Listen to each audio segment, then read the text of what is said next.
বিস্ময় এবং গভীর উদ্বেগের সঙ্গে আমরা লক্ষ্য করছি যে সম্প্রতি বাংলাদেশে বিভিন্ন স্থানে পবিত্র রওজা শরীফ ও মাজারগুলোর উপর নৃশংস হামলা চালানো হচ্ছে। আজকে তারা মাইকে ঘোষণা দিয়ে ত্রিশাল বাবে বরকত দেওয়ানবাগ শরীফে বিভিন্ন ধারালো অস্ত্র এবং লাঠি নিয়ে হামলা চালায়। এই হামলাগুলো শুধু আমাদের ধর্মীয় ইতিহাস ও আধ্যাত্মিক ঐতিহ্যের প্রতি আঘাত নয়, বরং দেশের শান্তি, সম্প্রীতি এবং ধর্মীয় মূল্যবোধের উপরও এক গুরুতর আক্রমণ। যে ওলিয়া আউলিয়াগণ এই দেশে ইসলাম প্রচার ও প্রসার করেছিলেন, তাদের প্রতি এই ধরনের অশ্রদ্ধা ও আক্রমণ সহ্য করা যায় না। তারা কেবল ধর্মীয় ব্যক্তিত্ব নন, তারা আমাদের আধ্যাত্মিক পথের আলোকবর্তিকা, যাদের মাধ্যমে আমরা আল্লাহর হেদায়েত লাভ করেছি।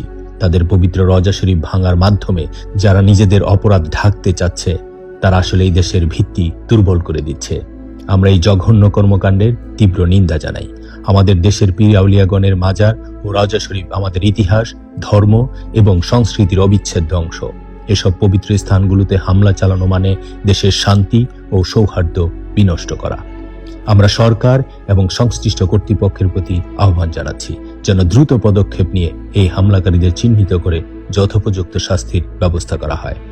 আমাদের দেশের আইন শৃঙ্খলা রক্ষাকারী বাহিনীকে কঠোর নজরদারি করতে হবে, যাতে ভবিষ্যতে এই ধরনের ন্যাক্কারজনক ঘটনা না ঘটে।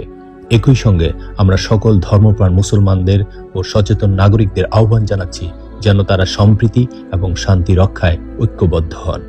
আমরা বিশ্বাস করি সত্য ও ন্যায়ের পথে থেকে দেশের শান্তি এবং ধর্মীয় ঐতিহ্য রক্ষা করা আমাদের সবার দায়িত্ব। আসুন আমরা সবাই মিলে এই অন্যায়ের বিরুদ্ধে সোচ্চার হই এবং আমাদের পবিত্র স্থানগুলো রক্ষায় সক্রিয় ভূমিকা পালন করি। আল্লাহ আমাদের সহায় হন এবং আমাদের ঐক্য ও শান্তি বজায় রাখুন।